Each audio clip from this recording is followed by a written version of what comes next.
وأشهد أن محمدا عبده ورسوله اللهم صل أفضل صلواتك على أسعد مخلوقاتك سيدنا محمد وعلى آله وصحبه وسلم عدد معلوماتك ومداد كلماتك كلما ذكرك وذكره الذاكرون وغفل عن ذكرك وذكره الغافلون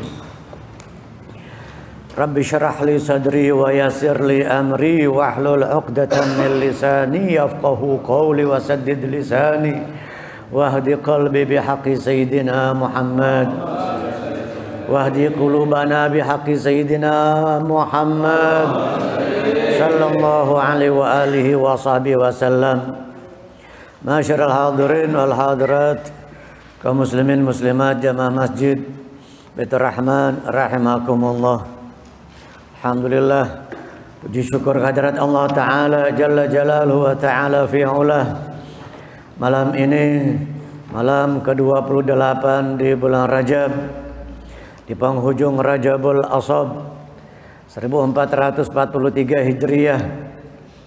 Semoga Allah Ta'ala melimpahkan keberkahan kepada kita di penghujung Rajab ini, di penghujung atau di akhir Rajab ini, dan Allah Ta'ala menerima permohonan ampun kita, istighfar kita diterima oleh Allah, taubat kita diterima oleh Allah.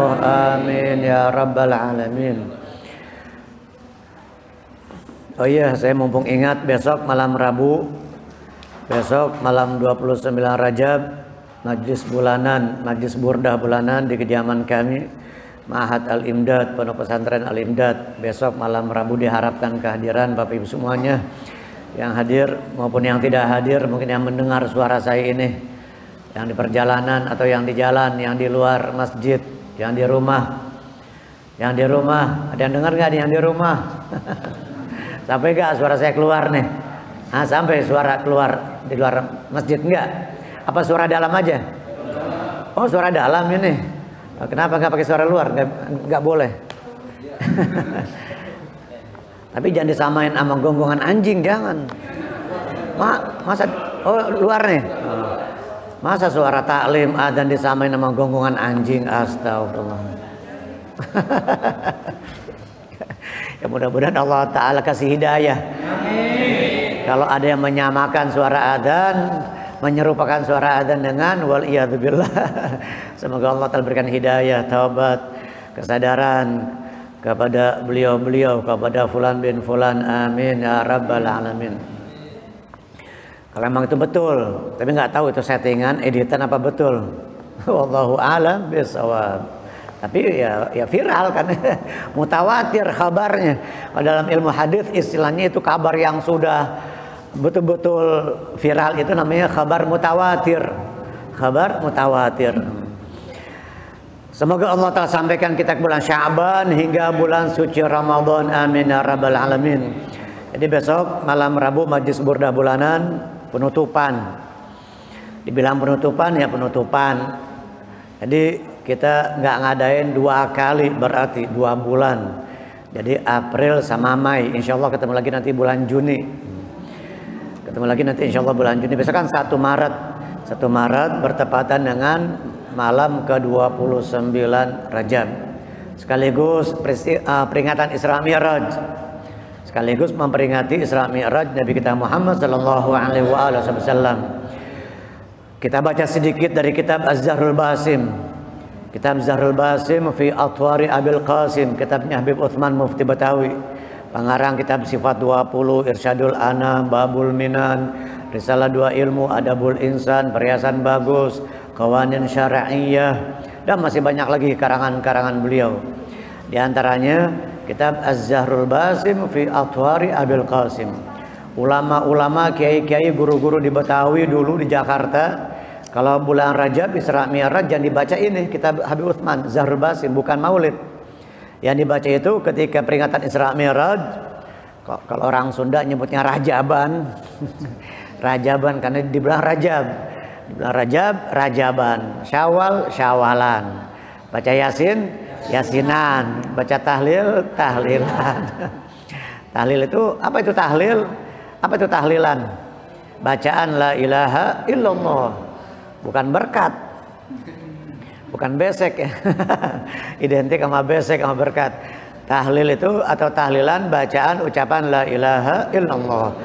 Nah di bulan Rajab atau Rajaban Isra Mi'raj yang dibaca itu kitab Az-Zahrul Basim fi Atwari Abil Qasim. Itu lengkap luar biasa. Dengan detail terperinci sekali. Sangat detail terperinci kisah Isra Mi'raj di dalam kitab Az-Zahrul Basim. Halaman berapa? 79 sekarang. Bismillahirrahmanirrahim. Babu adabil wudu. Jadi besok malam Rabu silakan yang punya hajat, khususnya kalau ada keluarganya yang sakit, bawa air di wadah atau di botol masing-masing. Tapi nggak harus dibawa ke depan karena di depan sudah banyak di majelis, sudah ada 100 botol mungkin. Jadi cukup dipegang masing-masing di pangku airnya dengan keberkahan burdah, maka Allah Ta'ala akan menyembuhkan yang sakit di antara kita. Para wali-wali dahulu, ulama-ulama solihin dahulu, mereka kalau sakit baca burdah. Karena Imam Al-Busiri kan riwayatnya begitu ceritanya. Ketika beliau sedang seteruk, terkena penyakit seteruk, disuruh sama Nabi buat syair, pujian-pujian dan nasihat-nasihat. Setelah menyusun burdah, maka Allah Ta'ala berikan kesembuhan. Sehingga banyak ulama-ulama, orang-orang soleh, wali-wali Allah Ta'ala dulu kalau sakit itu baca burdah. Dan mereka mendapatkan kesembuhan dari Allah. Allah Ta'ala yang memberikan kesembuhan. Allah Ta'ala yang dapat menyembuhkan segala penyakit apapun dengan izin Allah Ta'ala. Namun dengan keberkahan pembacaan burdah Imam Al-Busiri. Al-Imam Abu Abdullah Muhammad bin Sa'id bin Hamad As-Sanhaji Al-Busiri. Imam Al-Busiri yang wafat tahun 696. Wafatnya tahun 696. Bismillahirrahmanirrahim. Kita lanjutkan babu adabil wudu dari kitab Bidayatul Hidayah Al-Imam Hujjatul Islam Abu Hamid Al-Ghazali. Boleh dibaca Al-Ghazali dengan tasydid huruf zainya atau tanpa tasydid. Bit tasydid wa takhfif. Artinya tasydid ya pakai tasydid, takhfif tanpa tasydid. Al-Ghazali atau Al-Ghazali. Al-Ghazali atau Al-Ghazali tanpa tasydid boleh kedua-duanya. Babu adabil wudhu fa idza faragta minal istinja'i fala tatruki siwaka fa innahu matharatun lil fam wa mardatun lirrabb wa maskhatatun lisyaitan. Bab adab berwudu. Jadi di dalam wudu bersuci, persiapan untuk salat sebagai pembuka kunci untuk salat. At-taharah miftahus salat. Bersuci itu kuncinya salat. Was-salatu miftahul jannah. Salat yang merupakan perintah Allah Ta'ala satu-satunya tanpa melalui malaikat Jibril alaihissalam. Langsung Allah Ta'ala panggil Nabi Muhammad sallallahu alaihi wasallam menghadap Allah Ta'ala di malam Isra Mi'raj. Ala as-sahih riwayat, menurut pendapat yang paling sahih, peristiwa Isra Mi'raj adalah pada malam 27 Rajab. Kemarin malam, ya insyaallah mudah-mudahan kemarin malam Senin, sekarang malam ke-28. Malam Isra Mi'raj. Adapun yang lain perintah haji, zakat, puasa via Jibril. Lewat malaikat Jibril alaihissalam. Tetapi sholat langsung Allah Ta'ala panggil kekasihnya. Allahumma sholli alaihi wa ala alihi. Dan di dalam sholat terdapat syahadatain, terdapat zakat, terdapat puasa, terdapat haji. Ada puasa, zakat, haji di dalam sholat. Gimana itu? Kok bisa ada zakat, ada puasa, ada haji? Kalau ada syahadatain jelas ada 2 kalimat syahadat. Kita mengucapkan 2 kalimat syahadat di dalam tasyahud atau tahiyat. Di dalam sholat juga ada zakat. Apa itu zakat? Mengorbankan harta. Mengorbankan atau mengeluarkan harta dengan syarat dan ketentuannya. Dengan nisab, haul dan lain sebagainya persyaratannya. Nah, mengorbankan harta. Sementara modal utama untuk kita bekerja, modal utama seseorang untuk mendapatkan harta, mendapatkan uang, apa ya? Modal utamanya apa? Waktu. Kalau nggak ada waktu, kalau Anda tidak meluangkan waktu, nggak mungkin bisa bekerja, bisa mencari nafkah, bisa bisa mencari penghidupan atau mencari harta, mencari uang kalau tidak mengorbankan waktu. Karena waktu adalah rasul mal, modal utama. Sampai mereka mengatakan time is money. Waktu itu adalah uang. Waktu itu uang. Kalau kita orang Islam, orang yang beriman lebih berharga dari uang, lebih berharga dari mutiara, lebih berharga dari berlian, dari intan, apapun tidak ternilai. Nah, ketika kita sholat, kita korbankan waktu kita. Kita korbankan waktu yang merupakan modal utama seseorang di dalam bekerja, di dalam mencari harta. Berarti ketika kita sholat, mengorbankan yang paling berharga dari kita. Berarti itu zakat. Kata para ulama seperti itu penjelasannya. Ada zakat di dalam sholat. Karena waktu adalah rasul mal, bahkan rasul mal modal yang paling utama, yang paling pokok. Yang paling pokok waktu. Lalu ada puasa, tidak makan dan minum. Di dalam salat tidak makan dan minum. Dan kita meninggalkan syahwat, meninggalkan bisikan dan ajakan-ajakan nafsu yang lain. Sehingga ada puasanya juga di dalam salat. Ada haji, menghadap Baitullah. Fokus menghadap Baitullah, menghadap Ka'bah. Jadi salat ini paling pentingnya urusan, paling utamanya yang harus kita perhatikan, harus menjadi prioritas kita. Karena salat yang merupakan imaduddin, as-salatu imaduddin, faman aqamaha faqad aqamaddin wa man tarakaha faqad hadamaddin. Di dalam salat dari kitab An-Nasaihud Diniyah wal Wasayal Imaniyah, Al-Imam Al-Haddad Sahib Ratib mengatakan li salati suratun zahirah wa haqiqatun batinah. Di dalam salat itu ada surah zahirah, tampilan yang zahir, tampilan yang nampak, yang terlihat oleh orang. Ruku, sujud, ada gerakan yang bisa dilihat, disaksikan oleh orang. Ada gerakan-gerakannya, bisa dilihat, nampak. Dan ada haqiqah batin, ada hakikat batinnya. Apa hakikatnya salat? Hadirnya hati, hudurul qalb, khusyuk, tafahumul ma'ani, memahami makna, kandungan ayat, kandungan bacaan-bacaan sholat tersebut, kandungan isinya harus kita pahami sehingga akan mencapai khusyuk. Tanpa pemahaman mustahil seseorang akan khusyuk di dalam sholatnya. Jadi khusyuk itu bukan nunduk aja seseorang. Oh, dari tadi dari awal takbir sampai selesai salam, si fulan saya lihat sholatnya nunduk aja. Allah, berarti dia khusyuk banget itu. Nggak taunya mikirin utang. Ya gimana dia mau khusyuk kalau dia nggak ngerti? Jangankan bacaan sholat dia tahu artinya. Rukun sholat nggak tahu apa saja itu rukunnya sholat, apa itu syarat-syaratnya sholat, yang membatalkan sholat. Jadi khusyuk itu bukan menunduknya kepala, menundukkan pandangan ke bawah, tetapi ciri orang yang khusyuk itu memang diantara cirinya atau tandanya adalah anggota tubuhnya diam, tidak bergerak, nggak bermain-main dengan anggota tubuhnya. Sehingga Nabi pernah melihat ada seseorang lagi sholat sambil mainin jenggotnya, aja begitu. Nabi mengatakan, lau khasya'a qalbu hadza la khasya'at jawarihu. Lau khasya'a qalbu hadza, seandainya hati orang ini khusyuk, maka anggota tubuhnya pun akan diam, akan khusyuk. Lau khasya'a qalbu hadza la khasya'at jawarihu.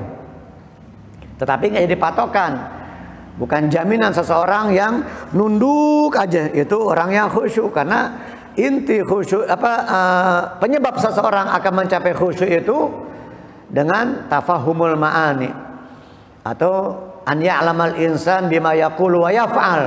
Seseorang mengetahui, memahami apa yang dia baca, dia paham, ngerti apa yang keluar dari lisannya yang dia baca, dan dia sadar apa yang sedang dia perbuat. Dia sadar sedang i'tidal, dia sadar lagi ruku, dia sadar lagi sujud.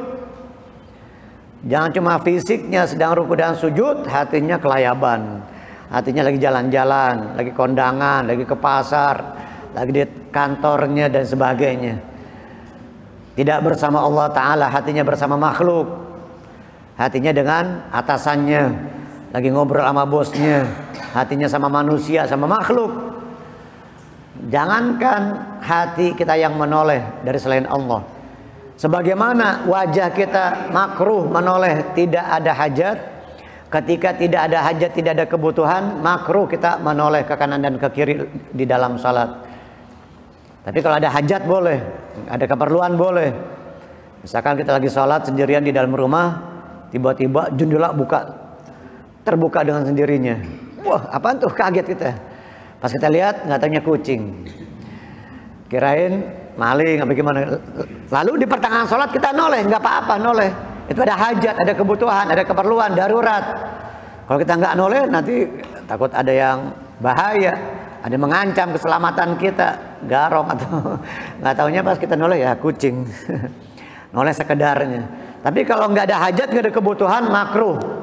Makruh wajah kita menoleh ke kanan dan ke kiri. Itu wajah. Bagaimana kalau hati yang menoleh kepada selain Allah? Itu lebih bahaya, lebih mengerikan efeknya, dampaknya. Waliyadzubillah. Fa idza faragta minal istinja'i, kata Imam Al-Ghazali, ketika engkau selesai daripada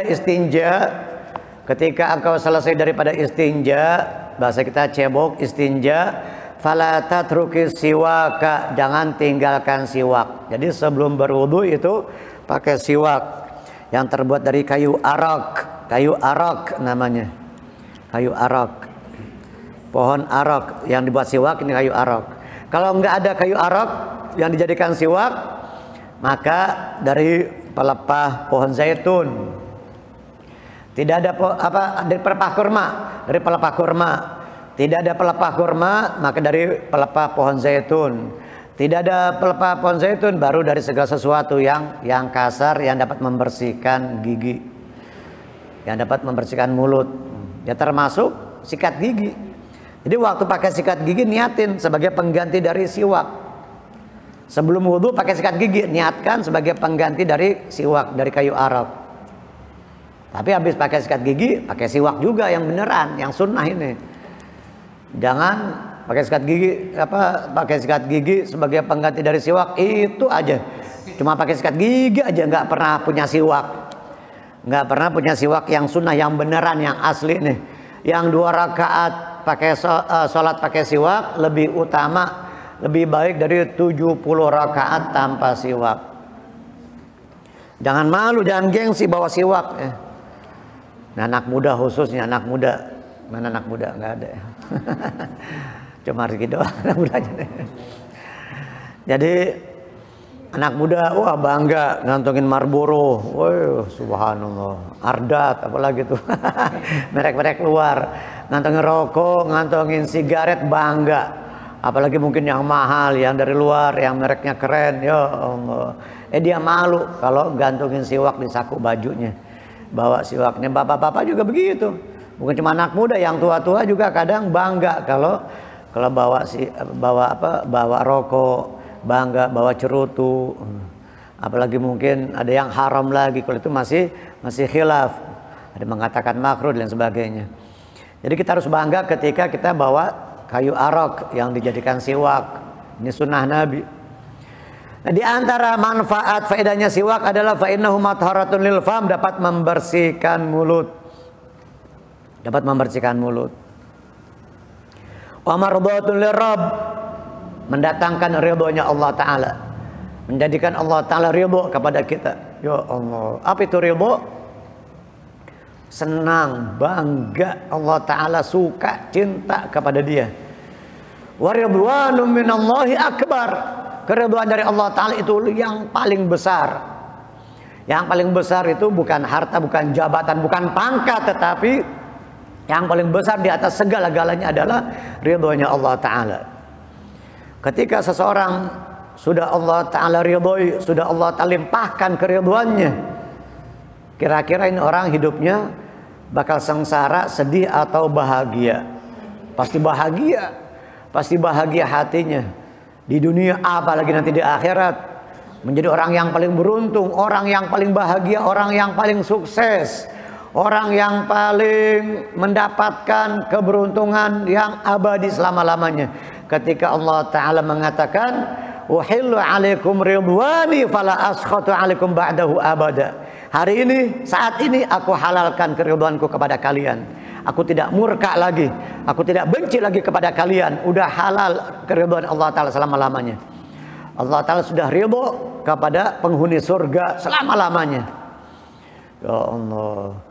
Padahal mereka sebelum mendengarkan wahyu dari Allah Ta'ala seperti itu saja mereka sudah bahagia, sudah senang karena sudah diselamatkan dari neraka oleh Allah. Sudah diselamatkan ketika menyeberang sirat. Tetapi yang paling membahagiakan mereka penghuni surga ketika Allah mengatakan al-yauma uhillu 'alaikum ridwani fala askhatu 'alaikum ba'dahu abada. Ketika Allah Ta'ala mengatakan seperti itu, aku tidak murka lagi, aku sudah ridho kepada kalian. Itu ucapan suara yang paling membahagiakan dan menenangkan mereka, yang paling mereka tunggu-tunggu. Ucapan yang paling menyenangkan mereka, lebih menyenangkan daripada mereka selamatnya dari api neraka. Bahagianya, senangnya luar biasa ketika Allah Ta'ala mengucapkan seperti itu. Semoga telinga kita dapat mendengarnya, amin. Nanti di akhirat semoga kita termasuk orang-orang yang mendapatkan ridhonya Allah Ta'ala, amin ya rabbal alamin. Nah, kalau kita ingin mendapatkan ridho dari Allah, keridhaan Allah Ta'ala, jangan tinggalin siwak. Jadi kita harus selalu menggunakan siwak, khususnya ketika wudhu dan sholat. Itu yang paling utama. Di dalam hadis Nabi bersabda, laula an asyqa ala ummati la amartum bisiwaki fi kulli salatin. Di dalam hadis yang lain, ma'a kulli shalah inda kulli wudu. Kalau saja tidak memberatkan umatku, aku akan perintahkan mereka umatku untuk senantiasa menggunakan siwak setiap sholat, setiap berwudu. Ada riwayat setiap berwudu. Jadi ketika kita akan berwudu dan ketika kita akan mendirikan sholat, itu dua keadaan itu yang paling utama dan yang sangat dianjurkan, disunnahkan oleh Nabi untuk kita menggunakan siwak. Di dalam hadis yang lain Nabi bersabda, umirtu bisiwak hatta khasyitu an yuktaba alayya. Umirtu bisiwak hatta khasyitu an yuktaba alayya. Aku diperintahkan oleh Allah Ta'ala untuk bersiwak sehingga aku khawatir, hatta khasyitu, aku takut, khawatir kalau difardukan, kalau siwak ini menjadi fardu, menjadi wajib. Begitu khawatirnya Nabi karena senantiasa diperintahkan oleh Allah Subhanahu wa Ta'ala, khawatir kalau siwak ini wajib. Wah, beliau khawatir sama umatnya, kasihan sama umatnya. Macam-macam ente nih yang nggak punya siwak nih. Nabi khawatir, kasihan sama umatnya yang nggak perhatian sama siwak nih. Kalau fardu, kalau wajib siwak, ya Allah, pada dosa semua nih ente nih. Dosa semuanya. Kalau seandainya siwak itu fardu, wajib. Tetapi sunnah. Walaupun sunnah jangan kita tinggalkan, jangan kita abaikan. Sekali-kali mungkin kelupaan, lupa di kantong baju anu tadi, kebetulan baru ganti baju koko, baru ganti gamis. Kebetulan tadi habis sholat ditaruh di rumah, terus lupa dibawa sekali-kali. Tapi kalau tiap sholat lupa mulu, nah itu mah bukan wajar, kurang ajar itu namanya. Kalau sekali-kali wajar, sekali dua kali wajar. Lupa siwak, kelupaan. Tapi setiap sholat bertahun-tahun nggak pakai siwak, bukan wajar, kurang ajar sama Nabi. Su'ul adab kepada Rasulullah. Allah, kurang perhatian terhadap sunnah-sunnah Rasulullah Sallallahu Alaihi Wasallam. Lebih utama daripada sorban, lebih utama daripada rida sorban. Matharatun lil fam wa mardatun lir rabbi wa masqatatun lisyaitan. Dan menjadikan syaitan murka, mendatangkan ridhonya Allah dan menjadikan setan murka, lari, ngibrit. Setan nggak demen sama orang yang pakai siwak. Yang demen malaikat dekat kepada orang yang pakai siwak. Sebaliknya setan, kalau kita pakai siwak, setan wah lari, ngibrit, ngacir. Kalau dua-duanya ada di kantong kita, ada siwak, ada rokok, gimana tuh ya? Siwak ada, rokok ada, gimana tuh, bingung tuh. Malaikat mau dekat, ada siwak, tapi ada rokok juga. Setan mau dekat, ada rokok, tapi ada siwak juga, bingung jadi. Gimana tuh? Siwak juga, di atas siwak di bawah ada rokok. Dua-duanya. Jadi siwak itu mendatangkan keridhaan Allah, menjadikan syaitan murka, benci, nggak suka, menjadikan mulut kita bersih. Selain itu juga subhanallah, ketika diteliti oleh para ahli kedokteran yang meneliti di bidangnya, ahli medis. Dan ternyata subhanallah luar biasa manfaat dari setiap serat-serat yang ada di kayu arok, di kayu siwak itu serat-seratnya luar biasa. Ini lebih utama daripada fluoride, lebih utama dari dari pasta gigi. Lebih baik dari pasta gigi apapun, lebih utama. Menghilangkan bakteri, membunuh kuman dan lain sebagainya. Dan ini halus, ini lembut, ini buatan Allah, made in Allah. Kalau sikat gigi buatan manusia. Pasta gigi buatan manusia. Ya. Sikat sama pastanya buatan manusia, kalau ini buatan Allah nih. Lebih aman, lebih steril, lebih bagus. Selain sunnah tentu yang paling utama karena sunnah. Dan ada kejadian nyata, kisah nyata. Ada seseorang, ya ada salah satu jenis penyakit di mulutnya, bukan cuma sakit gigi biasa ya. Jadi dia ada penyakit sakit di mulutnya. Ini di negeri barat ini, di luar negeri. Lalu dia sudah berkali-kali ke dokter gigi, pakar dokter gigi yang udah berpengalaman, pakar yang sudah jam terbangnya udah jauh, masih belum juga sembuh, belum mendapatkan kesembuhan dari Allah Subhanahu Wa Taala. Lalu ada seorang dokter Muslim menganjurkan agar pasiennya ini menggunakan siwak. Ini dokter gigi yang Muslim di negeri barat sono. Dokter gigi yang Muslim ini menganjurkan Bapak coba pakai siwak. Bahkan kalau saya tidak salah ada 2 riwayat. Ada mengatakan dokternya non Muslim. Dokternya non Muslim tetapi dia yakin, percaya ada kayu yang dipakai oleh Nabi Muhammad. Saya pernah dengar dua cerita ini, 2 versi. Versi yang pertama dokter Muslim menganjurkan memakai siwak.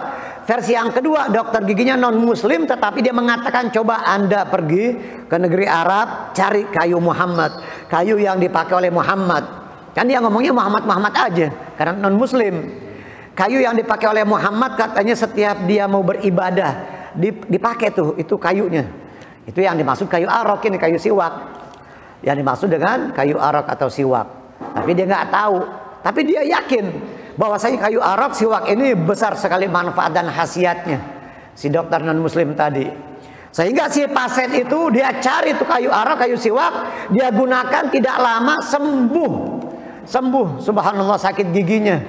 Atau ada penyakit, ada sesuatu yang ada di mulutnya, penyakit di darah mulutnya itu.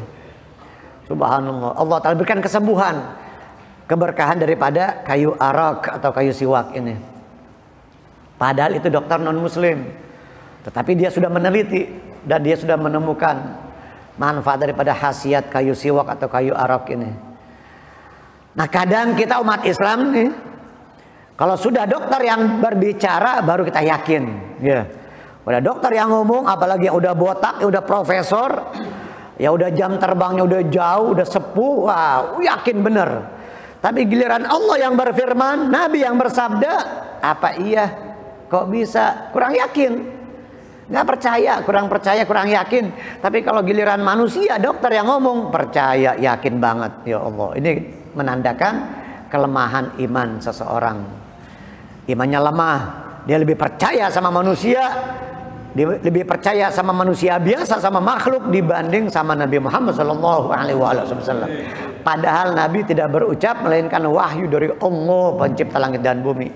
Wa ma yantiqu 'anil hawa in huwa illa wahyu yuha. Wa salatun bi siwakin afdalu min sab'ina salatan bi ghairi siwak. Salat dengan siwak lebih utama, bukan sama, lebih utama, lebih baik dari 70 salat tanpa siwak. Ada 2 orang, si A salat 2 rakaat menggunakan siwak, si B temannya salat 70 rakaat tapi nggak pakai siwak. Bagusan si A, temannya yang pertama tadi, walaupun hanya 2 rakaat tapi menggunakan siwak.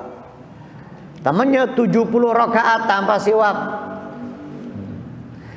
Ini sementara sekarang yang ada justru malah kebalikannya. Orang-orang soleh dulu, wali-wali dulu udah sholatnya pakai siwak, banyak lagi.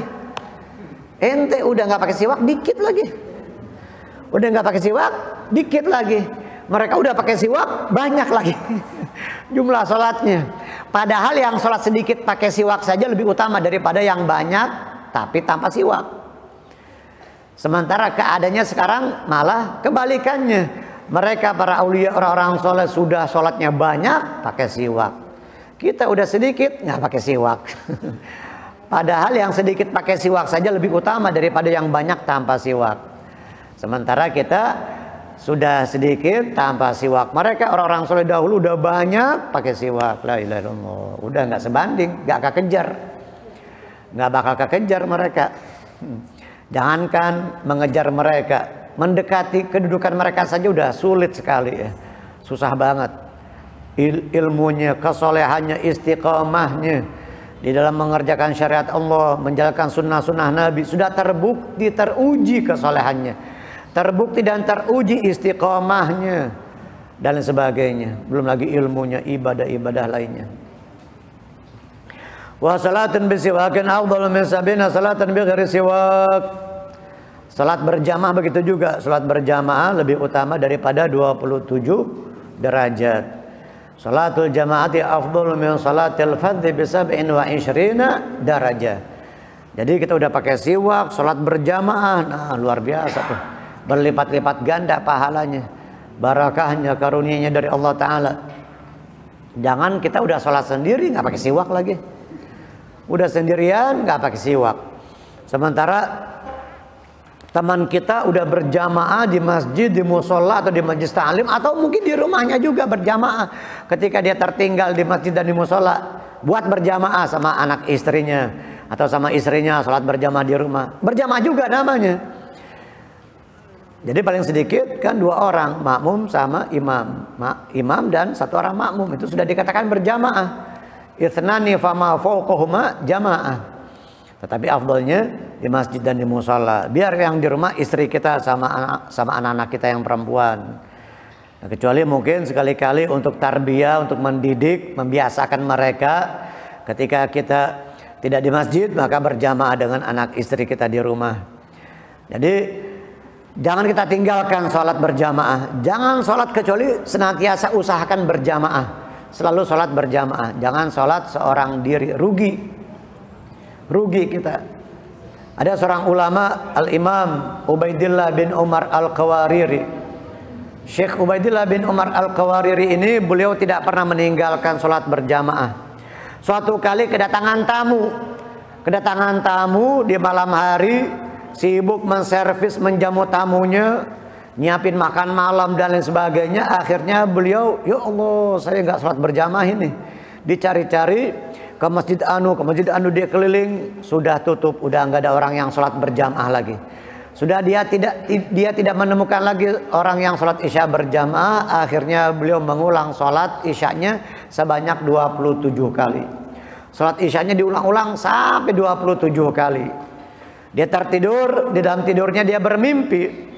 Dia menunggang seekor kuda. Di hadapannya ada sekelompok orang, satu kaum dengan berkendara kuda, pasukan berkuda, dan setiap dia pacu kudanya, dia ingin mengejar mereka, nggak bisa kekejar. Salah satu dari mereka yang ada di hadapannya itu dia menoleh ke belakang ke Syekh Ubaidillah bin Umar Al-Qawariri rahimahullah di dalam mimpinya dan mengatakan, ya fulan, ya Syekh, kamu tidak akan bisa mengejar kami. Kami ini orang yang sholat isya berjamaah. Kami ini orang yang sholat berjamaah, sementara kamu tadi sholat isyanya tidak berjamaah. Di dalam mimpinya dia bangun dari tidurnya kaget, ya Allah, dia bergetar, dia sedih, menangis. Jadi ketinggalan sholat berjamaah, sedih, nangis. Kalau ente nangis sedih kenapa? Nggak punya duit. Sedih nangisnya karena anaknya sakit. Sedih nangis rumah bocor, belum pulang kampung udah sekian tahun. Itu nangis cengeng. Kalau nggak punya duit, kena musibah, nangis sedih tuh biasa. Tapi nangis yang berarti, nangis yang luar biasa, yang mulia itu adalah yang nangis ingat dosa, ingat akhirat, rindu kepada Allah, rindu kepada Nabi Muhammad sallallahu alaihi wasallam. Ada beberapa pertanyaan. Yang pertama, bismillahirrahmanirrahim. Apakah zakat fitrah hanya boleh dengan makan pokok saja? Bagaimana apabila zaman sekarang menggunakan uang tunai seperti kebanyakan yang ada? Berapa besaran zakat fitrahnya dengan uang. Zakat fitrah di dalam mazhab kita Imam Syafi'i wajib dengan makanan pokok. Harus dengan makanan pokok. Kita di sini beras. Kita makan beras apa makan nasi nih? Nasi. Masak?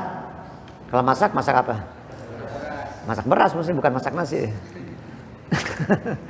Masak beras. Tapi kita bahasnya masak nasi. Masak nasi jadi bubur. Masak beras, bukan masak nasi. Jadi beras yang merupakan makanan pokok kita di dalam mazhab Imam Syafi'i, imam kita mazhab Syafi'i wajib dengan makanan pokok dengan beras.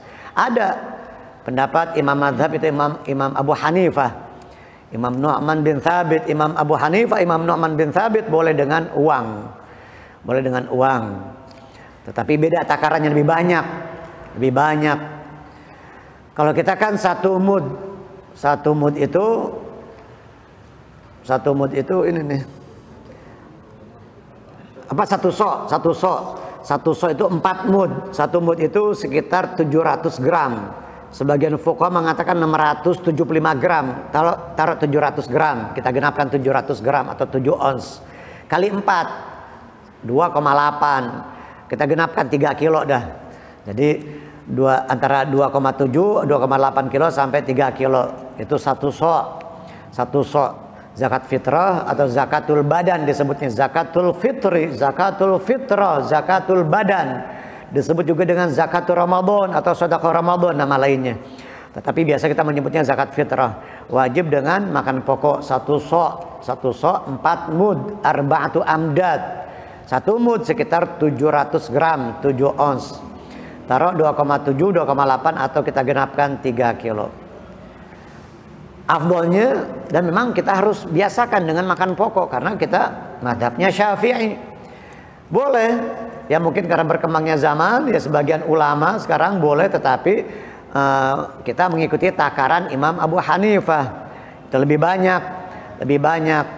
Jadi kalau uang itu kalau kita nih satu sok 4 mud atau 2,5 kilo, 2,5 atau 3 kilo berapa? Sekilo berapa? Katakan beras 15.000, 3 kilo 45 ribu.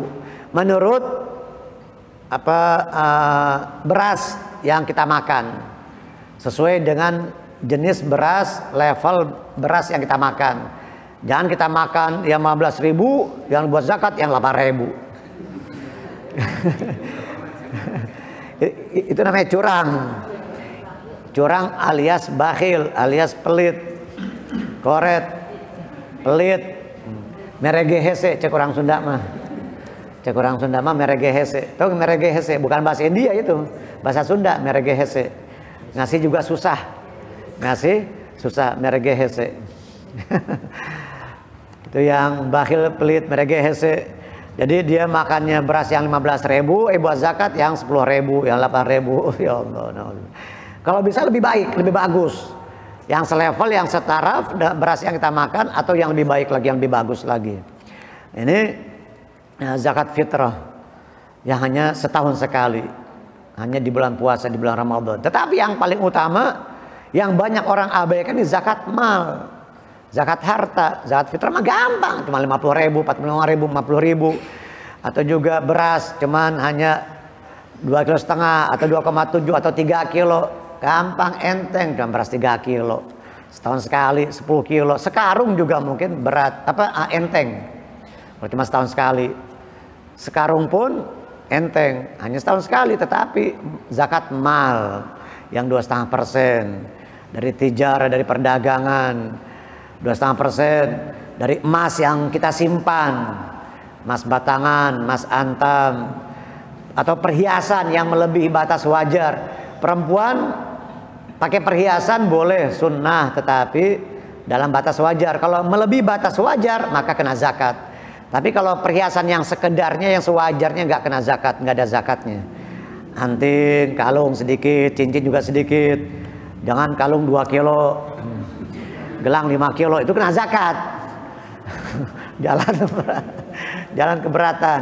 Jadi kalau lebih daripada batas wajar buat perhiasan kena zakat. Zakat mal yang banyak orang mengabaikan, banyak orang yang bakhil. Karena man lam yatasaddaq ma'al qillah lam yatasaddaq ma'al kathrah. Orang yang tidak sedekah ketika punya sedikit, dia tidak akan sedekah ketika punya banyak. Makin banyak hartanya, makin kaya, makin pelit, makin bakhil, makin berat. 2,5%, 100 juta, 2,5%-nya hanya 2,5 juta. Itu 100 juta, hanya 2,5 juta. Coba 1 miliar, 25 juta. 1 miliar 25 juta. 10 miliar 250 juta. Makin berat. Makin berat kalau dia nggak membiasakan zakat. Kalau dia nggak sadar. Padahal yang kita zakatkan, yang kita sedekahkan itu yang tersimpan di sisi Allah. Itu yang kekal. Dan harta yang kita sedekahkan atau yang wajib yang kita zakatkan itu dia berbicara. Dia berbicara. Jangankan zakat yang wajib, sedekah saja itu harta, uang yang kita sedekahkan atau harta yang kita infakkan itu dia berbicara. Sebelumnya saya lenyap, saya akan sirna, saya akan lenyap. Tetapi sekarang saat ini ketika disedekahkan saya jadi kekal. Sebelumnya saya akan berkurang. Tapi ketika saat saya disedekahkan, diinfakkan, maka saya akan bertambah, kata itu harta. Itu harta berbicara seperti itu. Ini panjang lebar ya. Apa hukumnya secara syariat Islam bagi pelaku penimbun barang? Wah, minyak nih. Kebutuhan sehingga masyarakat sulit. Ini lagi ngomongin minyak goreng nih. Apa dalam gerakan sholat yang mana lebih afdol? Apa gerakan yang tegap, gerakan yang malas-malasan, gerakan yang biasa-biasa saja? Menimbun harta haram, dosa besar. Bahkan ada hadis al-muhtakiru yuhsyaru yaumal qiyamah ma'aqatalatin nafs. Nanti orang yang suka menimbun harta, al-muhtakir, orang yang menimbun harta, pelakunya, si pelakunya isim fa'ilnya al-muhtakir, ihtakara yahtakiru, ihtikaran fahuwa muhtakir, pakai kaf, muhtakir, al-muhtakir. Kalau pakai kaf, al-muhtakir, orang yang merendahkan orang lain, ihtikar. Ini pakai kaf, al-muhtakir, orang yang menimbun sembako, menimbun sesuatu, harta, benda yang dibutuhkan oleh orang banyak, khususnya menimbun sembako, itu nanti dikumpulkan oleh Allah Ta'ala di akhirat bersama para pembunuh. Yang suka menimbun, si penimbun-penimbun nih, nimbun minyak goreng, nimbun BBM, nimbun beras, nimbun segala macam. Itu yang suka nimbun-nimbun sembako atau kebutuhan masyarakat, nanti di akhirat dikumpulkan bersama para qatalatin nafas, para pembunuh-pembunuh. Dosa besar, dosa besar. Itu orang yang suka menimbun harta, menimbun sembako atau yang dibutuhkan oleh orang, mau gas kayak apaan kayak gitu ya. Dalam gerakan sholat tentu yang afdol orang yang sholat yang sungguh-sungguh, yang sungguh-sungguh, yang sesuai dengan sunnah, iktidalnya sesuai dengan sunnah, rukuknya sesuai dengan sunnah yang afdol. Dia pegang lututnya dengan telapak tangannya, walaupun yang sedikit minimal ruku itu asal telapak tangan sudah menyentuh lutut, tetapi yang afdol punggungnya rata, itu contohnya. Ketika iktidal tegap, jangan begini gitu. Jadi jangan malas-malasan, tentu yang sempurna, yang semangat. Kalau kerja aja semangat, waduh, ngadep atasan siap, wah tegap. Lagi baris juga siap gerak, Tapi sholat asal-asalan, sholat asal-asalan semaunya. Sementara Allah Ta'ala dia mengharapkan Allah Ta'ala kemauannya. Dia mengharapkan Allah Ta'ala menuruti kemauannya. Dia sholat semaunya. Dia mengharapkan Allah Ta'ala, ya Allah, biar supaya Allah Ta'ala menuruti kemauannya. Dia sholat semau-maunya. Asal-asalan. Harus yang serius. Aqallu ruku seperti ini, aqallu sujud ada batasannya. Tetapi yang afdal, yang sempurna, ada caranya lagi. Paling sedikitnya sujud, yang sempurnanya sujud. Ada paling sedikitnya ruku, aqallu ruku, ada sempurnanya ruku. Aqallul i'tidal, ada akmalul i'tidal, sempurna i'tidal. Itu sudah sering kita dengar atau juga mungkin pembahasannya panjang lebar. Boleh salat mata terpejam atau merem, kadang pikirannya melayang. Nah, bagaimana hukum salat memejamkan mata, merem? Kata para ulama ada tafsil, ada perinciannya, ditafsil. Apa itu tafsil? Perinciannya. Ada perinciannya. Kalau dia memejamkan mata, ketika dia memejamkan mata mungkin karena ada gambar-gambar di hadapannya yang dapat mengganggu pikiran dia, fokusnya dia, yang dapat mengganggu konsentrasi dia. Bukan khusyuk, kalau khusyuk mah ketinggian bahasa khusyuk mah. Kalau bahasa khusyuk mah ketinggian bahasanya. Akan mengganggu konsentrasi kita. Oh, ganggu khusyuk saya. Oh, ganggu khusyuk, dalam banget bahasanya. Kedalaman. Kagak ada ilmu, bodoh, khusyuk dari mana? Saya nggak khusyuk nih kalau sajadahnya berwarna-warni. Kalau sajadahnya banyak gambar, saya nggak khusyuk. Ente tahu nggak rukun salat? Tahu nggak syaratnya salat? Ngerti nggak bacaan salat? Ngerti nggak bacaan Fatihah? Enggak. Khusyuk dari mana? Bukan khusyuk namanya. Cuman fokus doang itu namanya. Konsentrasi doang namanya. Kalau khusyuk kedalaman. Tinggi. Mananya kedalaman. Mengganggu konsentrasi kita. Ini sekarang yang awam yang nggak ngaji ngomongnya khusyuk. Oh Allah, dalam banget. Ketinggian terjatuh akhirnya. Jadi mengganggu konsentrasi kita, mengganggu fokusnya kita, maka boleh dia memejamkan mata. Karena banyak gambar atau barang-barang benda-benda, apalagi kita sholat di samping meja makan, wah ada sate nih, ada nasi mandi nih, wah itu merem, afdalnya merem, karena ada makanan, takut keganggu konsentrasinya, fokusnya. Tapi kalau kira-kira dia merem, dia takut atau dia tidak mencapai khusyuk tadi, dia kurang konsentrasi, dia kurang fokus, ya lebih baik dia melek. Memang tidak ada yang mengganggu, tidak ada yang mengganggu konsentrasi dia. Jadi kosong di hadapannya dia. Nggak ada gambar-gambar, nggak ada warna-warni. Apalagi orang laki di depannya ada perempuan, yang merem kalau itu mah. Kalau orang laki lagi sholat di depannya ada perempuan, merem, jangan mumpung. Dia melek, harus merem. Lebih utama merem, karena dia memejamkan daripada pandangan yang akan mengganggu fokus atau konsentrasinya dia. Tapi kalau kira-kira kita merem nih, kita malah kagak enak, malah enakan melek ya melek. Dia lebih baik melek, lebih baik dia buka matanya. Kalau kira-kira dia lebih enak, lebih konsentrasi dan lebih plong pikirannya, lebih nikmat melek ya melek. Kalau ada yang mengganggu, yang maka akan mengganggu konsentrasi, maka lebih baik dia memejamkan mata. Kalau sekiranya memejamkan mata, dia lebih fokus, lebih konsentrasi kepada bacaan, ingat dosa, ingat akhirat, ya lebih bagus. Ya bagi dia afdol merem. Tapi kalau merem ntar gak ketahuan, ada apa nih, ada najis, kejatuhan najis, ya maka dia melek, jangan merem terus. Jangan merem terus.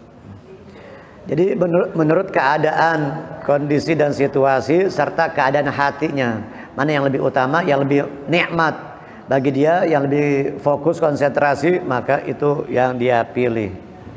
Atau sekali-kali melek, nanti sewaktu-waktu beberapa detik merem lagi, nanti melek lagi, nggak apa-apa, nggak apa-apa. Nah, mohon maaf, ya mungkin sampai di sini dulu. Saya ada undangan Isra Mi'raj ini, ada undangan Isra Mi'raj. Semoga apa yang kita baca ini baik adab-adab wudu, dari mulai siwak dan yang lainnya, serta Allah Ta'ala limpahkan keberkahan kepada kita di penghujung Rajab ini. Nah itu juga ya lupa. Jadi siwak di dalam mazhab kita Imam Syafi'i ada dua riwayat. Yang jumhur mengatakan boleh menggunakan siwak sampai zawal, sampai tergelincir matahari, sampai sebelum zuhur. Sampai zawal. Pagi sholat duha masih boleh pakai siwak. Karena makruh menggunakan siwak bagi orang yang berpuasa. Yukrahu siwak inda shaim atau lis shaim. Yukrahu siwak lis shaim. Makruh menggunakan siwak bagi orang yang berpuasa itu setelah zawal, sebelum tergelincir matahari menjelang zuhur. Tapi sebelum zuhur pagi-pagi sholat duha itu boleh. Tapi Imam Yahya bin Syaraf An-Nawawi beliau lebih memilih tidak makruh, boleh. Zuhur pun, setelah zuhur pun masih boleh. Yang kita lihat, yang diamalkan oleh para ulama di Hadramut, di Tarim sana khususnya, mereka zuhur masih pakai siwak, sholat ba'diyah zuhur masih pakai siwak, asar sudah tidak lagi. Sudah tidak lagi ketika puasa, tidak lagi menggunakan siwak ketika sholat asar. Dan memegang siwak seperti ini. Cara memegang kayu arang, kayu siwak, yang di bawah kelingking dan ibu jari. Kelingking sama jempol di bawah, jari manis, jari tengah dan telunjuk di atas. Dimulai dari tengah-tengah, lalu atas kanan, bawah kanan, atas kiri, bawah kiri. Memutar seperti angka 8. Seperti angka 8, atas bawah. Jadi kanan dulu, atas, bawah kanan, atas kiri, bawah kiri, begitu. Kayak jembatan Semanggi. Kayak jembatan Semanggi, seperti angka 8 gitu. Itu cara menggunakan siwak yang afdal. Setelah itu memanjang lidah sekali. Wallahu a'lam bishawab.